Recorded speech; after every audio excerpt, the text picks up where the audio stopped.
Witty, urbane, highly talented, hugely successful, and a keen sense of style, plus of course my own special brand of modesty. Hello world, Lindsay here, liaison to the senior partners of Blackhorn and Lynx. Let's play CyberHyve.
In the darkness of night, we come face to face with our own thoughts and our own feelings, for we are alone.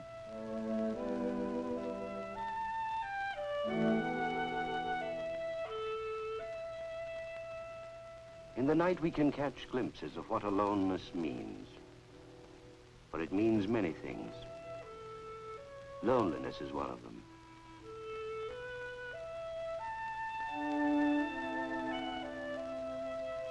We try to light up the night in order to banish our fear of loneliness. We smile. We pretend. We talk a blue streak in an effort to hide our feelings.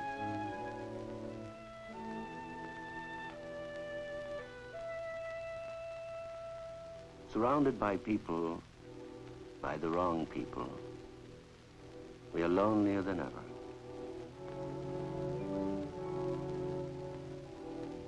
We try to escape from aloneness into sleep.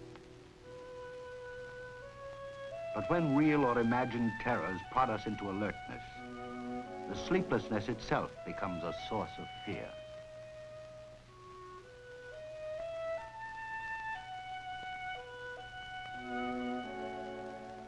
But aloneness does not have to be loneliness and fear. It can be privacy. The night hours can be used to make the day longer and richer. But for people like Carol and Cram, aloneness seems like punishment.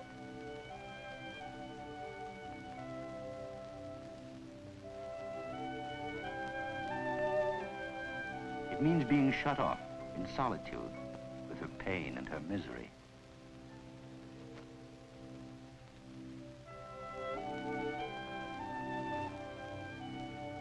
For aloneness can be exile, the feeling we've been deserted by the people we need. For as the world of strangers disappears for the night, we are usually left with the people who mean most to us. The night is a family time, its stillness broken by family sounds.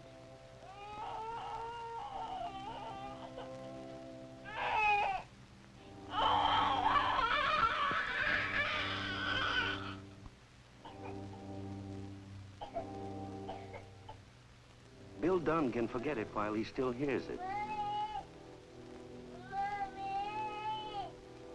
Mary can react to it without quite hearing it.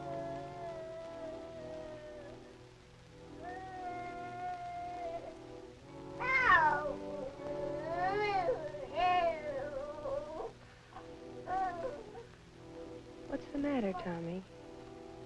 What's the matter, boy?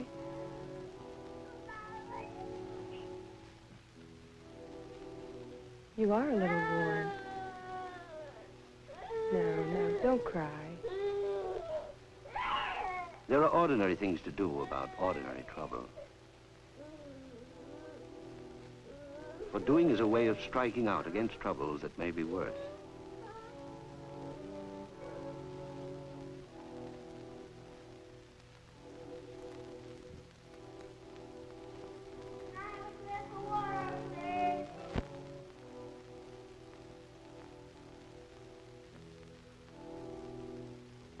Okay, Stevie.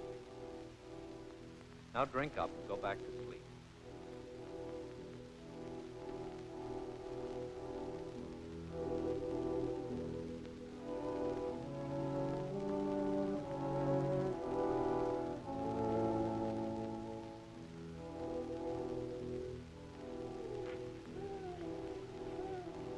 There. You'll be all right. Being alone can mean being alone with one's family. The night can be a time to reshift and rebalance the burdens of responsibility.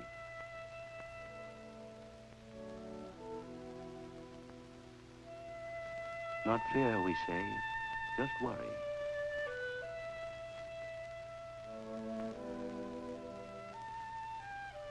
Stop worrying, we tell each other. Go to bed. Everything will be all right. We say it for strength. We say it for love. We say it to fight anxiety. The anxiety is born of our past and will live in our future. Our inner thoughts at midnight arouse feelings that are always with us. Aloneness merely stirs them up. Night? Night is only the other half of day. And for Carolyn, who lives across the street, it has been a bad day. And so tonight is a bad night. If I could only sleep. Maybe my headache will go away by morning. Oh, how will I ever get to work? I've got to sleep.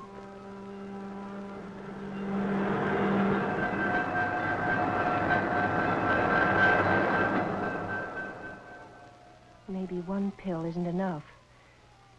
A few more couldn't hurt me any.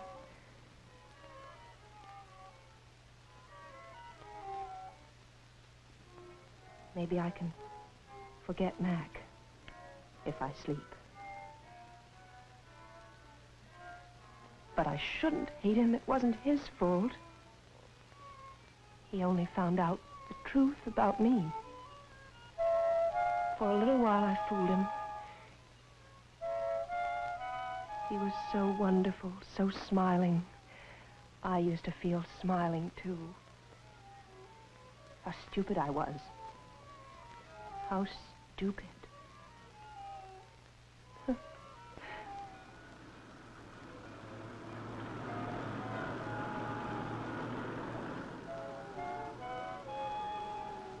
But there comes a time when we have to quiet the painful memories and the bitter echo of our shame. Befuddled, hungry, unaware, we reach out for the relief of oblivion.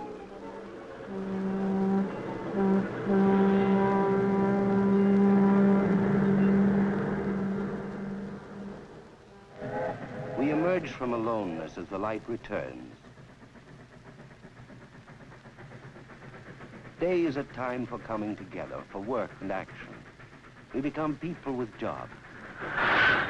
Jobs in which we must use our hands and our heads.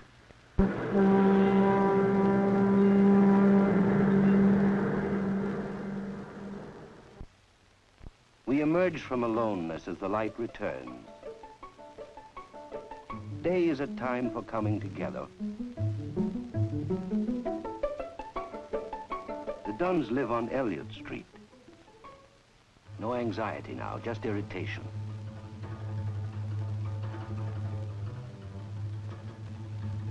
Stevie's afraid that the whole thing may be called off. But while Tommy's fever is gone, he's not well enough to go on an outing.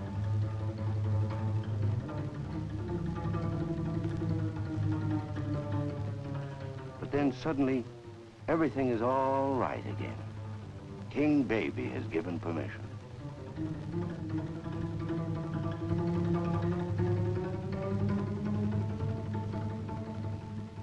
They're off. No, not quite. Grill for the hot dogs. Stevie's glad to have something to do, to make it happen. This is the day he's been waiting for months, it seems to him. The Dunns are off on a simple Sunday picnic.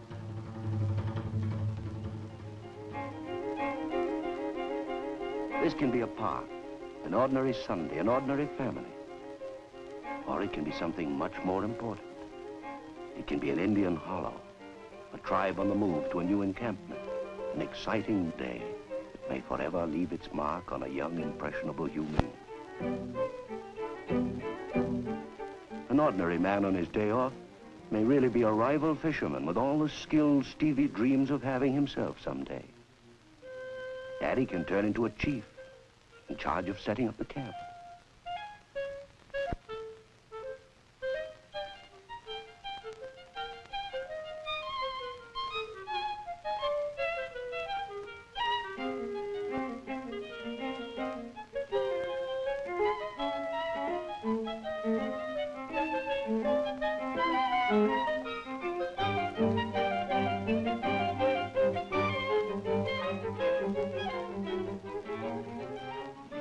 Brave is a young man who feels important because he's being depended on by other people, because he's trusted. Is it surprising that he should begin to feel trustworthy as a result?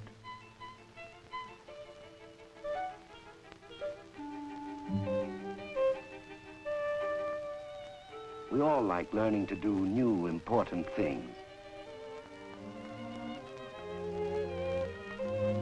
We all like being treated as equals. We all like the feeling of belonging around the fire. So a picnic can be a big thing in our lives, a thing by which we grow into our place in the world. Or more important still, grow up and out.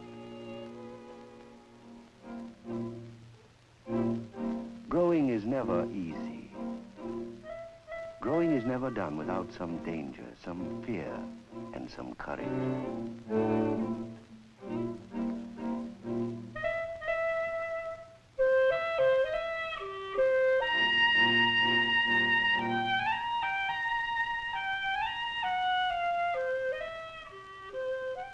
It's fun to be strong and confident, fun to be admired.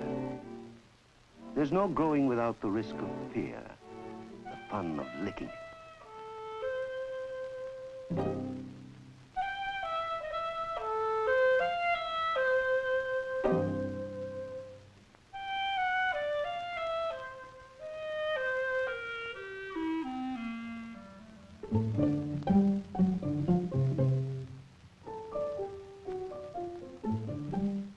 As Stevie grows, he learns to live with other people. The people who feed him, who teach him discipline, who love him. As he learns his place in the group, he can also come to appreciate theirs.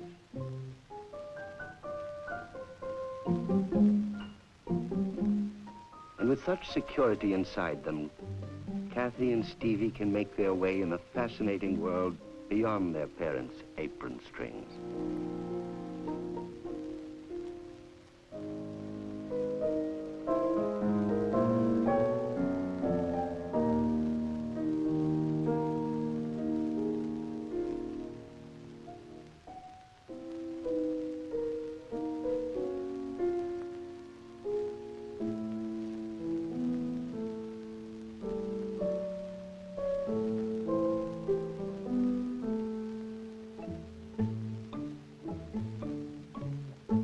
There is a place for help, for cooperation, for parenthood.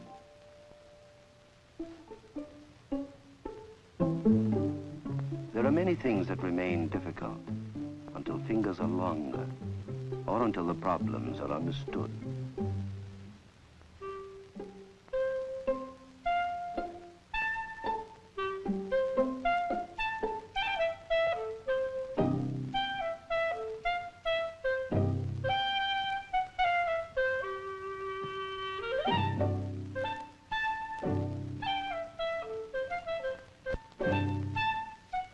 It's all a part of growing, of learning the things that other men have learned.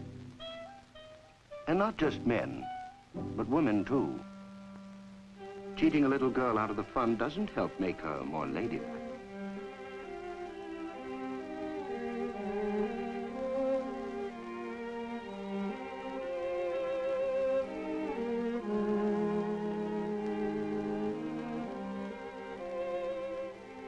You feel many things and think many thoughts when you fish. It's a time for dreaming and a time for imagining. A quiet, peaceful time.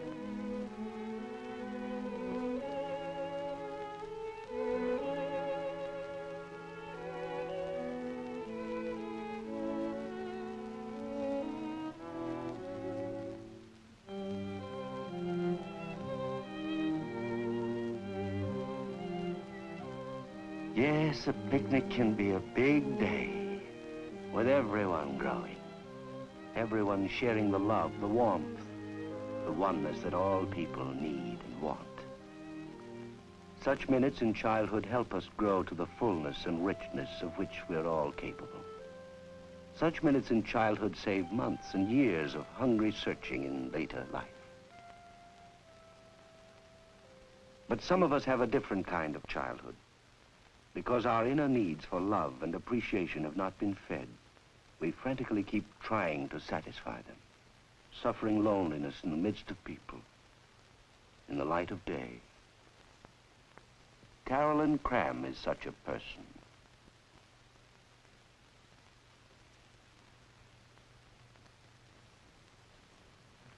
Would you like to tell me what you're thinking about?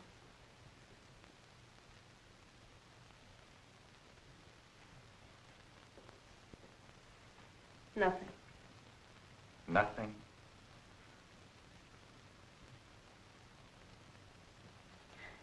My mind is a blank.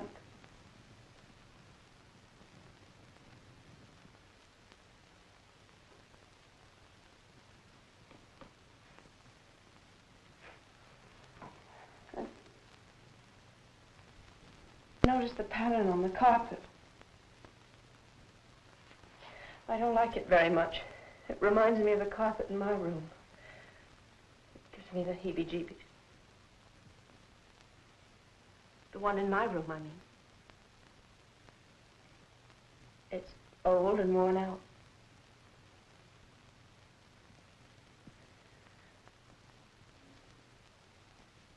But mine keeps wandering.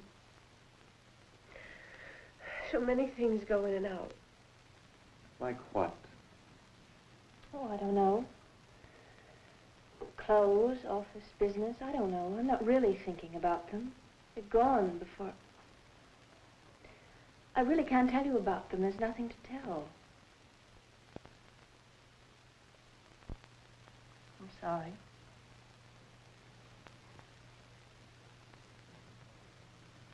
You were about 15 minutes late today. Let's talk about that for a minute. I was held up at the office. Is that the only reason? Yes. Except that I missed a bus. I ran, but I missed it. Perhaps you didn't want to come. But I did want to come. Well, you know I did. I got here, didn't I? A little late, but I got here after all. After all, what?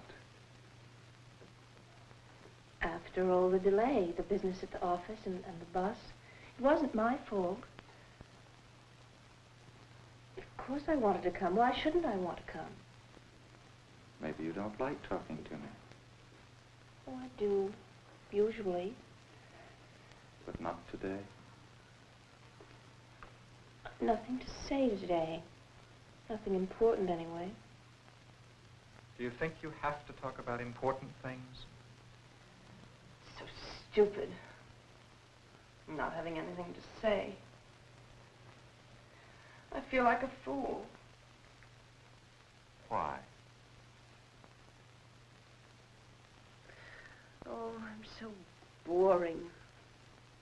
I really don't see why you go on wasting your time with me. I haven't got anything to say that would be of interest to someone like you. Everything you say interests me.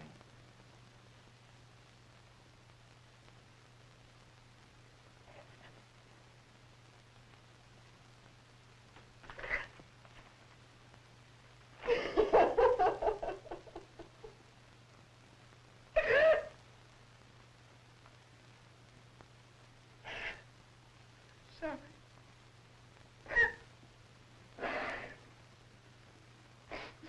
You said you enjoyed talking to me. I didn't think anyone would ever say that to me.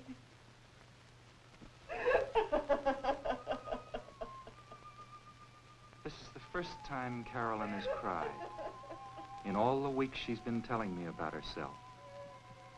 She never cried when she talked about her childhood or about the death of her mother when she was 6 years old. She never admits even now that she missed the mother. It was an experience left in the air, never worked through or worked out, never understood. She says there was something wrong with her even then, something different.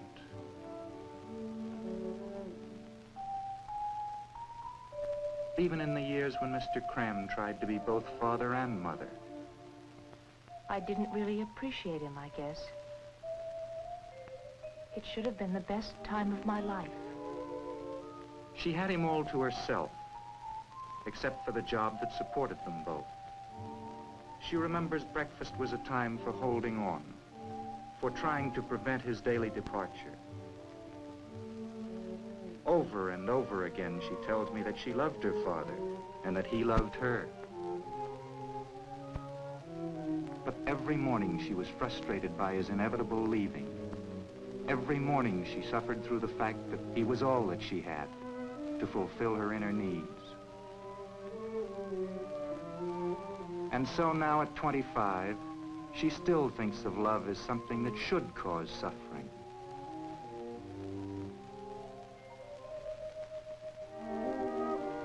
During school vacations especially, the day was a vacuum 10 hours long.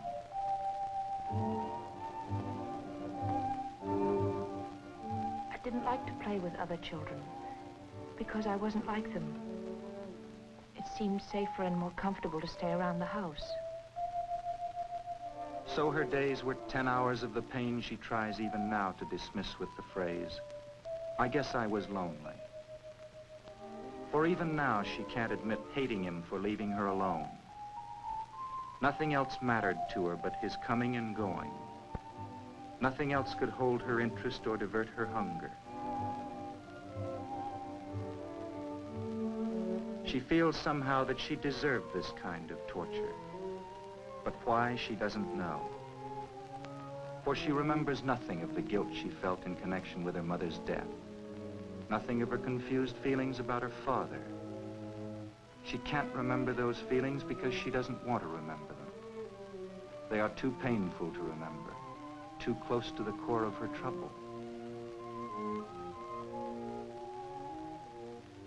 This is how affection came to be mixed up in the pattern of her feelings with pain and guilt and resentment and loneliness.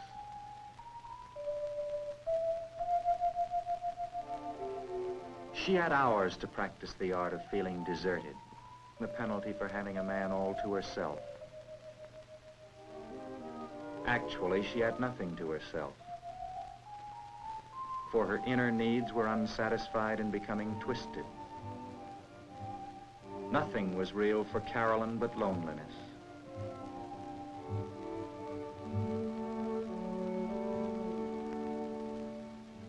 But even 10 hours can come to an end.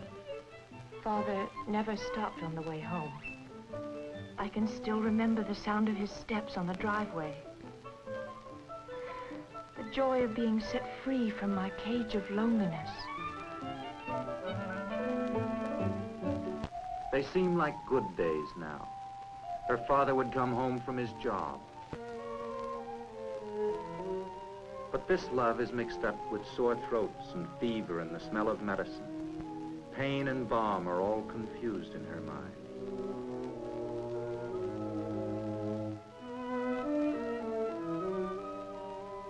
And Carolyn also remembers a special day. A day when her father was excited and upset. She had known the day was coming.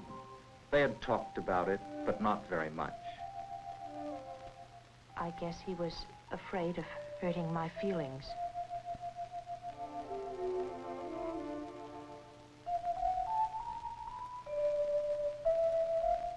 She remembers trying to quiet him down that morning, to reassure him. She was trying to behave grown up, to act the little lady, as she had promised she would act on that special day. And he, in turn, had promised not to be away long. He would be back in less than an hour. He kept his word. He was back from the station in 40 minutes, with the woman who was to be his new wife. As he said, Carolyn's new mother. But Carolyn didn't see why she needed a mother, especially now that she herself had become a little lady. Why did her father want another lady? Why?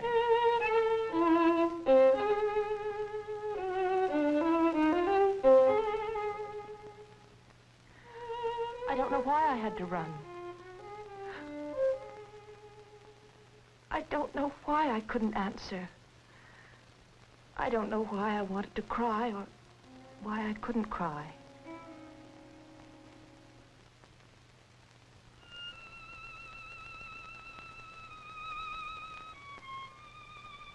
He didn't want me anymore. I wasn't his little lady. I'll never be a lady. She admits she didn't like the woman who was to be her stepmother. But she doesn't want to talk about her feelings toward her father that afternoon.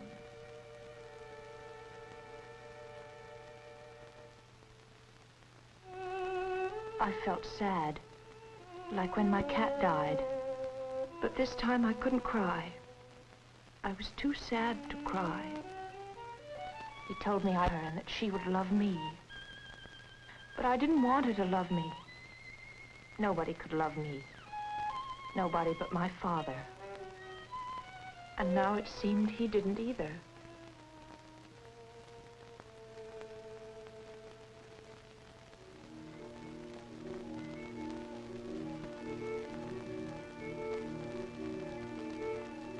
Hours later, her father found her and took her home.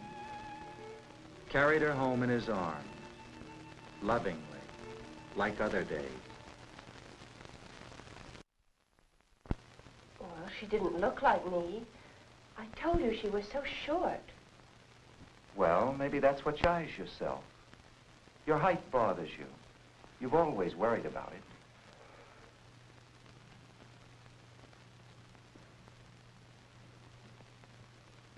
You know, now that you mention it, I think you're right. I think I was the little girl in the dream. Then I was the one that threw the stone in the window. Of course it was me. Funny. But I feel better now. Do you? Why? I don't know exactly. Except that heavy feeling is all gone. You know, I don't understand. The dreams don't mean anything to me, and then you just say a word or two and suddenly everything becomes perfectly clear. It's as though you knew me better than I know myself. Do you really think so? Sometimes I do. And I know that you can help me if you want to. If I want to. Well, like telling me what to do about this new boy. I don't know whether you think I should go out with him or not. Do you want to go out with him? Oh, I don't know. I'm not sure. I'm afraid that it'll all happen again the way it did with Mac. Why? Oh, it always does. Why does it? I don't know. I guess I don't pick the right boy, or I'm no good at holding him, or I don't know. It's always a mess. It doesn't have to be. Well, is this the right boy for me? Am I right for him? I've told you all about him. Yes, you have. Well, should I or shouldn't I? I don't know. Why do you say you don't know? First I get the idea you want me to go out with other boys, and now suddenly I have the feeling you don't want me to go out with this one. Did I say not to go out with him? No, but you didn't say I should. Somehow I have the feeling that you don't approve. You think I haven't made up my mind and that I don't know whether I like him or not. But you think I'm still afraid. Did I say that? No. But I know that you feel it. And it's true. I am afraid. Afraid? We're all afraid to begin with. For the world is strange, full of strange and curious things that can be seen, felt, and pushed around. We get over our fear as we come to know the things and the people around us for what they are.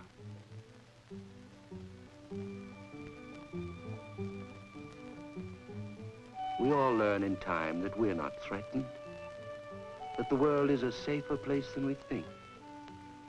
People can be friends. Objects can be used for having fun, for getting an increasing sense of our own confidence and strength.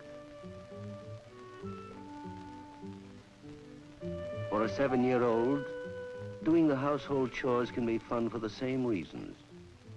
It is further proof of her growing strength, her ability to take care of herself. Being able to help her little brother makes her feel still stronger. For the feeling of strength develops in time. Problems that are tough one year are easy the next. Our abilities and talents grow as we use them. That is how we grow up, adding strength to strength, multiplying our powers until we can use them for ourselves and for others. The road to maturity is fun when it's smooth. It's fun to do things, to have things, to make things. But growing up isn't always fun. Some things are hard to learn, especially things that involve other people's ideas or other people's needs.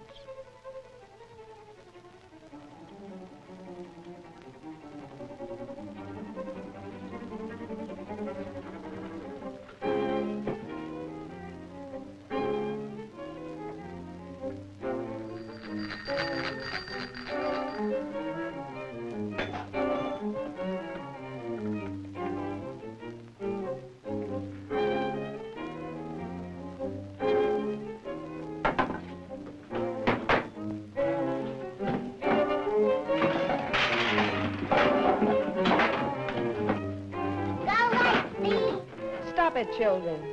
Kathy, Stevie.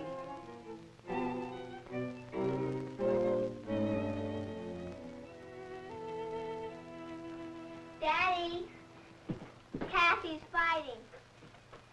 Well, who's she fighting?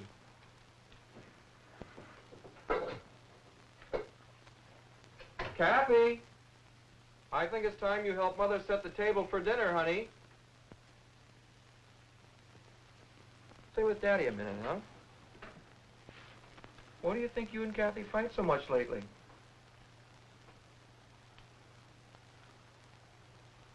Why do you think?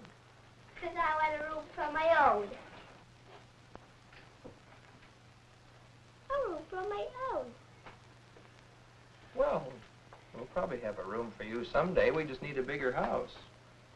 Maybe we could build a room for you, huh? What would you like in the room? My frames and my drawers. Or your drawers. That's a good idea. And a bed. Would you need your bed? Yeah. Well, do you want a room just all to yourself? You're not going to share it with anybody? Uh-uh. No? Not Kathy? Or Tommy? Yeah, Tommy. Or you're going to share it with Tommy? Yeah. But not Kathy? Huh. Oh, aren't you ever going to let her into your room? Maybe. For a visit, but not when I'm playing. Well, that sounds very interesting. But I think we better plan pretty carefully. How about you getting to work on a model? What's that? Oh, that's a make-believe room where you can see how things work out. How can I do that? Well, there's plenty of wood down by the porch. Just get to work on it, see what happens.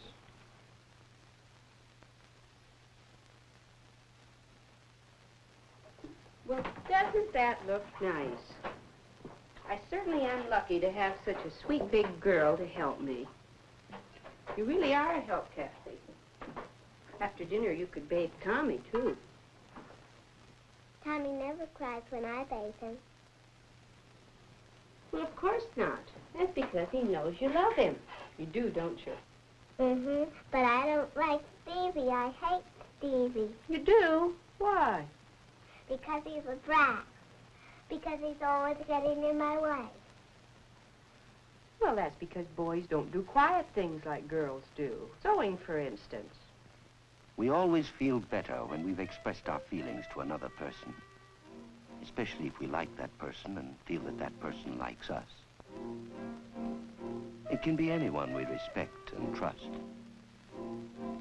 It can be a father or a mother, a teacher or a minister.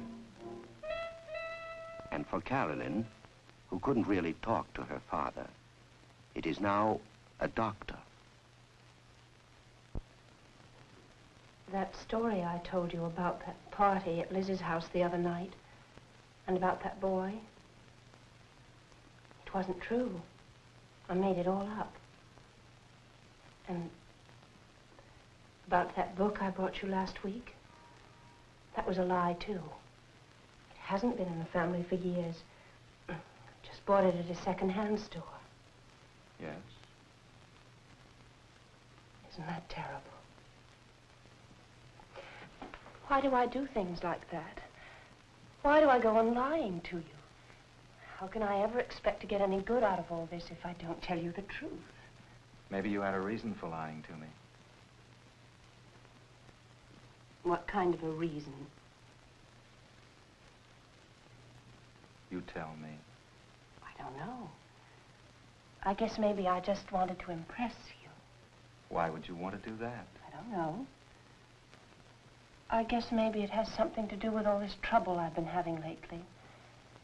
Not being able to eat and not sleeping. I seem to be upset about something, but I don't know exactly what it is. By the way, did you have time to read the book? No, I didn't. I've been very busy. Oh, have you? But I hope to get to it this weekend. It looks very interesting. Oh, it's probably nothing. It's probably not very good. But you did say you were interested in the Civil War, didn't you? Yes, I did. This thing that I'm afraid of, I think it began about 2 weeks ago, maybe more. I'm sorry about the party. I wanted to go, and I got dressed for it, and then I don't know. I was afraid that I wouldn't have a good time. You said that I shouldn't go if I didn't want to. And so instead I went to a movie all alone. Isn't that terrible? No, I don't think so. Did you enjoy the picture? Yes, but you said that I should go out more, that I should mix with people. I don't understand. I don't seem to be getting any better at all. Do you want to get better? But of course I do. Certainly I do. I can't go on like this. What do you mean, like this? Coming to see you every week. Getting treatment. I've got to get better. Is that what's bothering you? Yes, of course. Except that, in a way, I'll be sorry. Sorry? I'll be sorry not to see you anymore. I've gotten used to you. Don't you understand? You're the only person I can really talk to. It's different with Gracie Kent and the Robertsons and Mary. They're very nice, they're friends, but I can't talk to them like I can talk to you. Maybe you're right. Somehow I feel you're right, that this awful way I've been feeling has something to do with what we're talking about. I feel different now. I feel like smiling. I'm sorry. I won't lie anymore. I'll try to work it out, like you say. I'll do anything, only you won't... I won't what? You won't let me go before I'm well, will you? You don't let patients go before they're better, do you? No. Please don't do that with me. Please don't leave me right in the middle. Why do you think we might stop? Because I get mixed up and do the wrong things. You'll get tired of it all. Do I seem to be tired of it?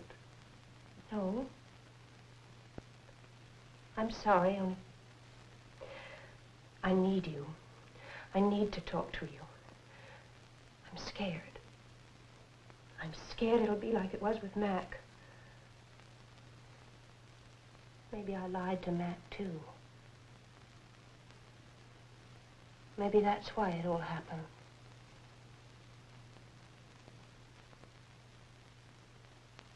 She can tell me she needs me now because she trusts me. She's no longer shy, the word she used to describe her feelings on the night of the Y dance. Shy about meeting people. Shy about their seeing through her and not liking her. Her friends couldn't understand the pain of her shyness.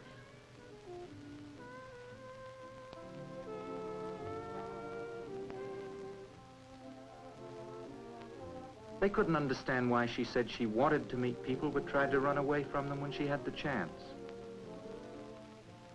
She couldn't understand it herself. Why did I shake so when I was introduced to Mac? He was nice right from the start.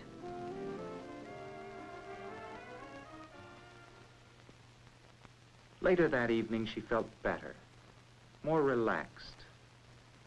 Mac was different. He was friendly and understanding. He had hardly left her all evening. There was something sincere and kind about him. He was cute and funny, but he was also gentle and good-natured. He seemed safe. But maybe I was a little forward when it came to making a date with him. Maybe I pushed him into it. Maybe I should have refused a few times to make sure he really wanted to. Maybe left to himself, he never would have asked for my number. But that evening, it didn't seem very important. I was so relaxed and having such a good time. And the good time became a wonderful time in the weeks that followed. Spring weeks, young weeks when she felt beautiful and charming and happy.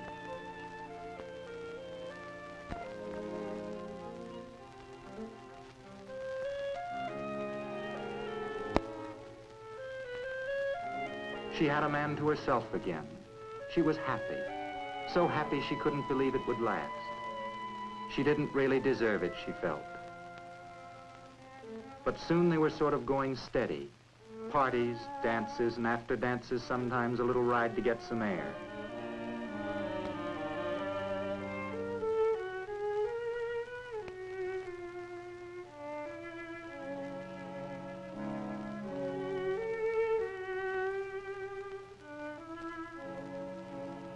When I asked, did Mac love her, she was sure he did then. There were so many proofs.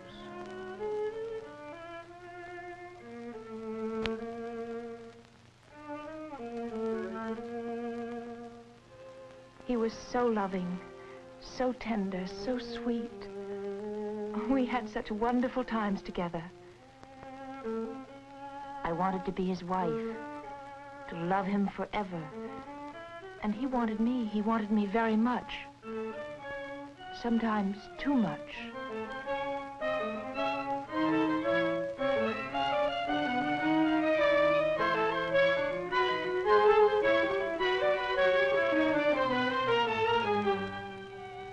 At such times, she says she felt disgusted and wanted to cry. She never says afraid.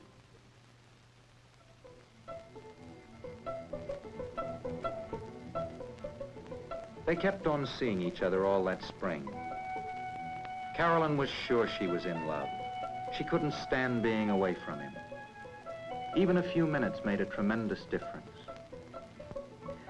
I hated waiting, hated it. And I was so glad when it was over. I wanted to scold him and kiss him all at once.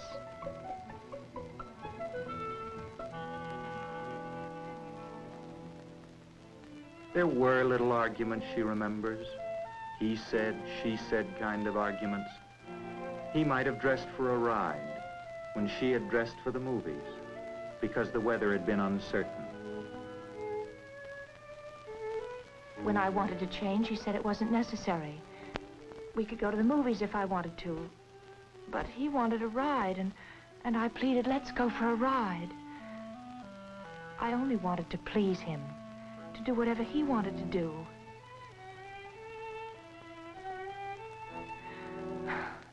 Why couldn't I ever get it right?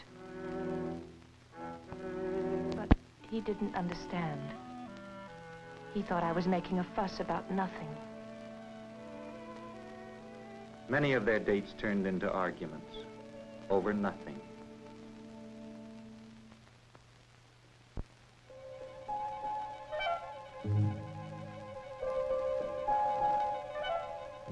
And then it happened. Late one fall afternoon when, as usual, she was waiting for Mac outside the office.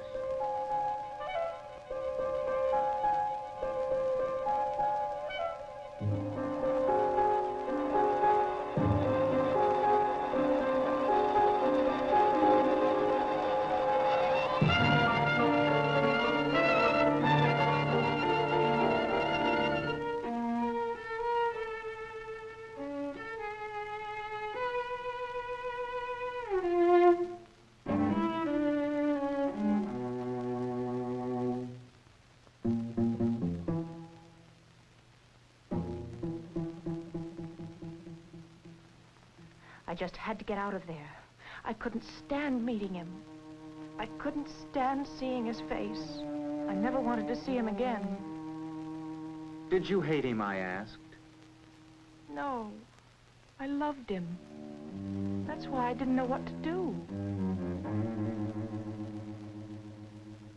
Running, escaping, fine. But where to? I couldn't stand him, and I couldn't stand myself. There was nothing. No one. No place. She didn't want to go to her lonely room. She couldn't face friends who would only laugh at her for losing her man. They had probably been laughing at her all the time. How could she keep a man? She isn't sure where she went that evening. It was just away. Away from Mac, away from happiness, away from the future. There was to be no future for her. things would always be the same. She would always be alone.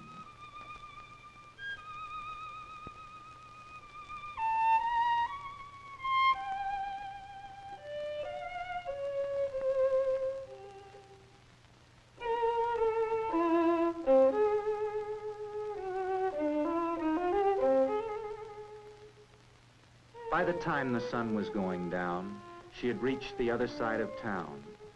Some park or playground, she didn't know where she was. She was lost, alone and lost and helpless. Why did he do it to me? Didn't I love him enough? Was there something wrong with the way I loved him?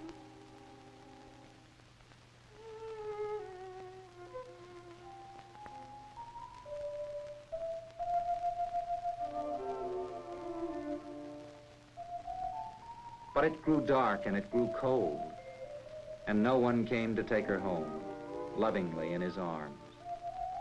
Although she was grown up now, she was still only playing at being a grown woman.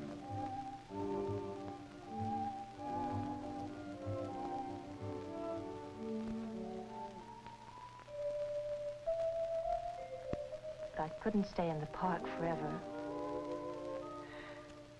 Somewhere I found the energy to start home by myself.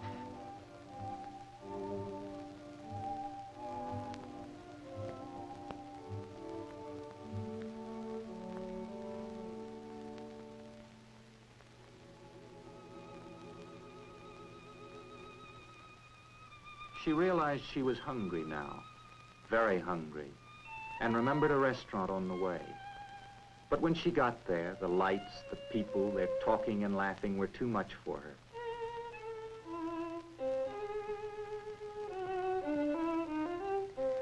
Months before, I'd seen a movie in which a French war widow followed her husband's coffin.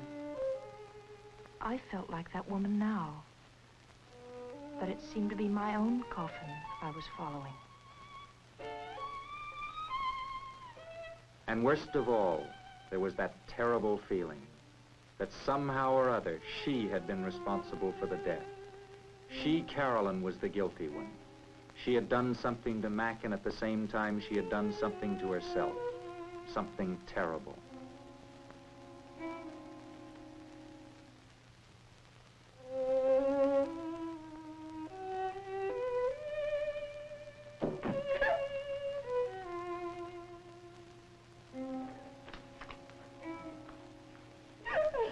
Alone, bereft again.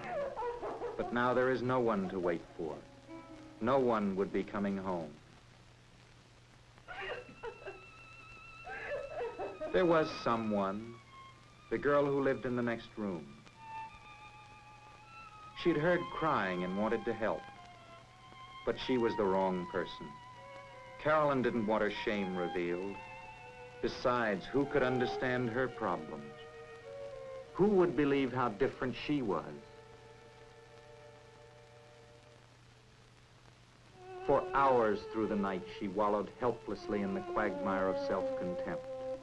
Her looks, her hair, her lack of charm, her stupidity. How did I ever think I could fool him? How did I dare to hope? He's been so wonderful, so kind to me. He wanted me. He did want me. I know that. But it's over now. He doesn't want me anymore. No one wants me. No one. No one, no one, no one. I had to stop those words. That's when I thought of the sleeping pills. Just to stop the sound of my thoughts, that's all. Just to stop. No one.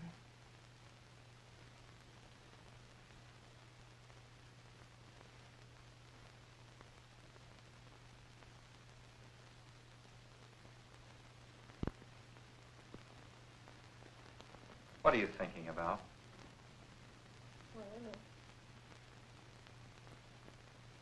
Yes?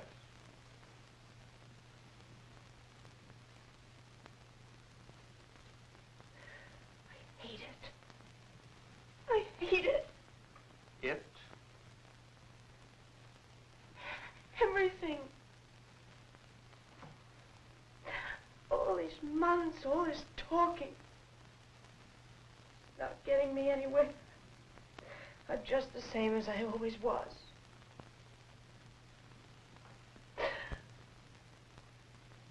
I'm miserable. I'm lonely. I'll never be any different. I was born this way and nothing can change me. You mean you don't want to change? Well, I want doesn't mean anything. I am what I am. What are You you? told me that. I'm Carolyn. Failure. I'm sick. Does that mean that you're going to stay sick? There, you see? Even you say I'm sick. Down in your heart, you know it's hopeless. All this time, all this trying for nothing. I am hopeless. I want to die. I will die. I can't go on like this. I can't. I can't. I'll kill myself. And then I won't be wasting your time anymore. Is that why you want to kill yourself? Because of me? No. Because I'm hopeless. Maybe it is because of me.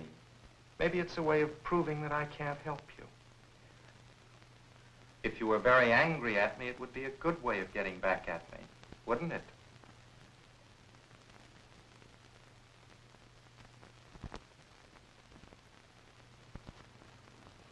Guess so. And you are angry with me, aren't you? I'm angry at myself. And me too? Guess so. Do you know why?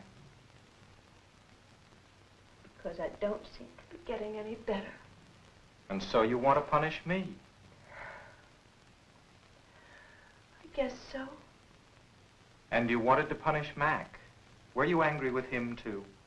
Oh, maybe, but I didn't try to kill myself then. You know that. That was an accident. You know, I really didn't want to kill myself. But you did want to punish him, didn't you? Oh, maybe, but... What? Why? Yes? Why didn't I hurt him instead of myself? Why are you trying to hurt yourself now when you really want to hurt me? Because I don't really want to hurt you. I couldn't hurt you. Because you're afraid I'll get angry and stop treatment. Maybe. And you'd be alone again. Is that what you're afraid of?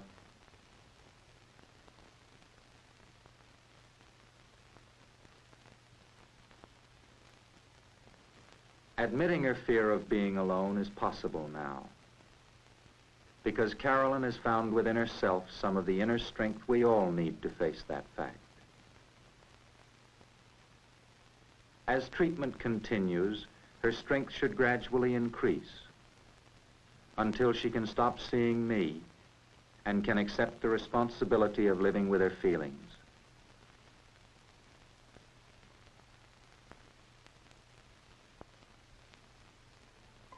When we learn to accept our feelings, as Carolyn is now learning, we can use them to bring us closer to other people instead of separating us from them. For we all live with our feelings. We live in groups and families because we need other people to work with and live with. Because we have feelings about them, and they have feelings about us.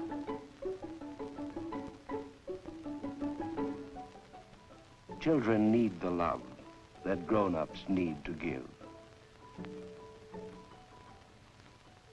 All childhood is a growing time.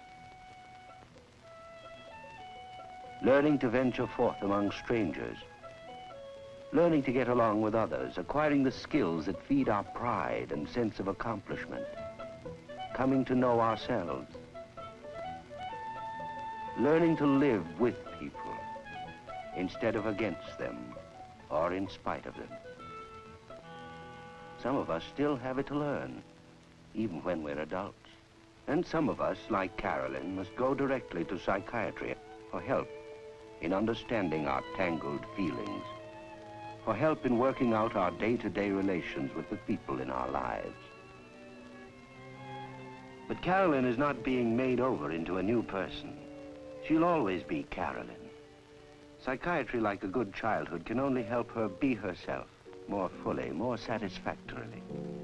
Help her to learn to laugh, to love, to cry, to hate at the right time, to accept her weakness and enjoy her strength, a lesson she's late in learning.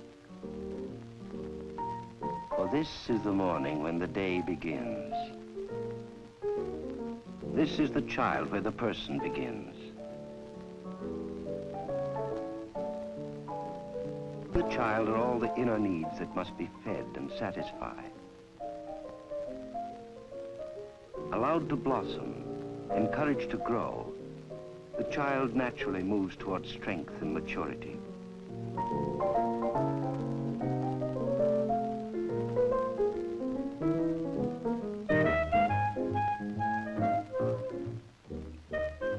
This is the time, the easy time, to prevent most of the pain and suffering and human waste that we call mental illness.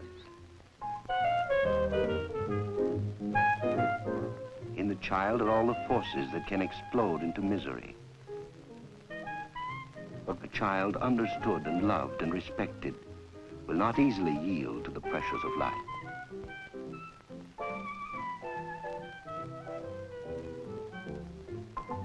It is a good time to have help at hand.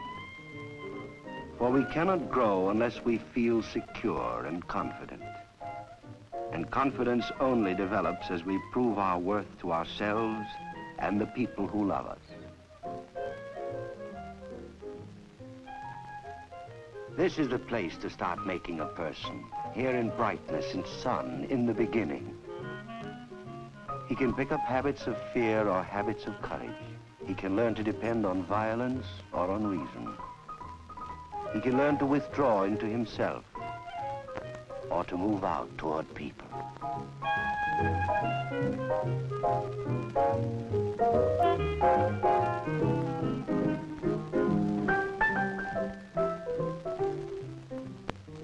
This is the time to build against the loneliness of the night.